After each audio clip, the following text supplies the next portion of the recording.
పొరుగు రాష్ట్రం కర్ణాటకలో హెచ్ఐవి ఎయిడ్స్ కేసుల పెరుగుదల ఇప్పుడు తీవ్ర ఆందోళన రేకెత్తిస్తోంది. గత కొన్నేళ్లుగా రాష్ట్రంలో యాక్టివ్గా హెచ్ఐవి కేసుల సంఖ్య గణనీయంగా పెరుగుతోందని కర్ణాటక రాష్ట్ర ఎయిడ్స్ నివారణ సంస్థ నివేదికలు స్పష్టం చేస్తున్నాయి.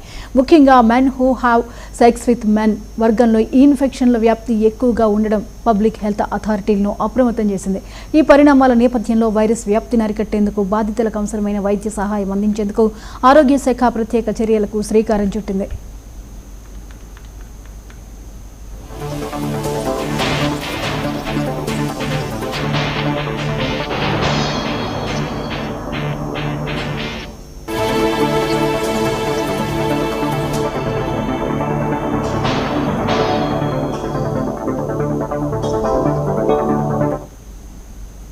కర్ణాటకలో హెచ్ఐవి కేసుల గ్రాఫ్ మళ్లీ పైకి లేస్తుండడం ప్రజారోగ్య నిపుణులను ఆందోళనకు గురి చేస్తోంది. క్షేత్రస్థాయి నుంచి అందుతున్న తాజా డేటా ప్రకారం గత కొన్ని సంవత్సరాలుగా యాక్టివ్ కేసుల సంఖ్య క్రమంగా పెరుగుతూ వస్తోంది. బాధితుల్లో ఎక్కువ శాతం నిర్దిష్ట ప్రభావిత వర్గాలకు చెందిన వారే ఉన్నట్లు అధికారిక గణాంకాలు చెబుతున్నాయి. ఈ నేపథ్యంలో వైద్య నిపుణులు మరియు ఆరోగ్య శాఖ అధికారులు కొన్ని కీలక సూచనలు చేస్తున్నారు.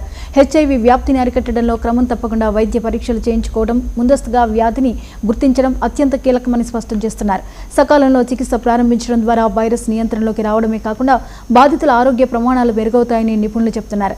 అలాగే సురక్షితమైన లైంగిక పద్ధతులను పాటించడం ద్వారానే దీన్ని అడ్డుకోగలమని హెచ్చరిస్తున్నారు.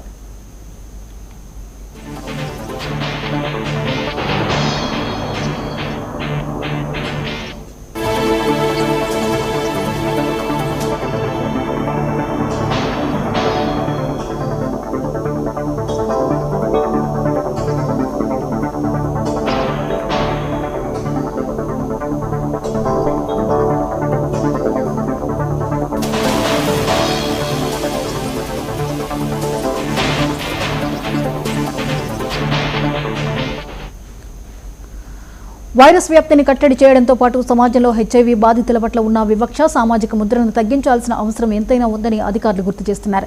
ప్రభావిత మరియు హానికరమైన పరిస్థితుల్లో ఉన్న కమ్యూనిటీలకు మెరుగైన ఆరోగ్య సేవలు అందేలా చూడాలని పిలుపునిచ్చారు. ఇందుకోసం మరింత బలమైన పబ్లిక్ హెల్త్ అవుట్ రీచ్ కార్యక్రమాలు, టార్గెటెడ్ అవేర్నెస్ క్యాంపెయిన్లు మరియు కమ్యూనిటీ ఆధారిత జోక్యం అవసరమని పబ్లిక్ హెల్త్ ఫోరమ్స్ డిమాండ్ చేస్తున్నాయి.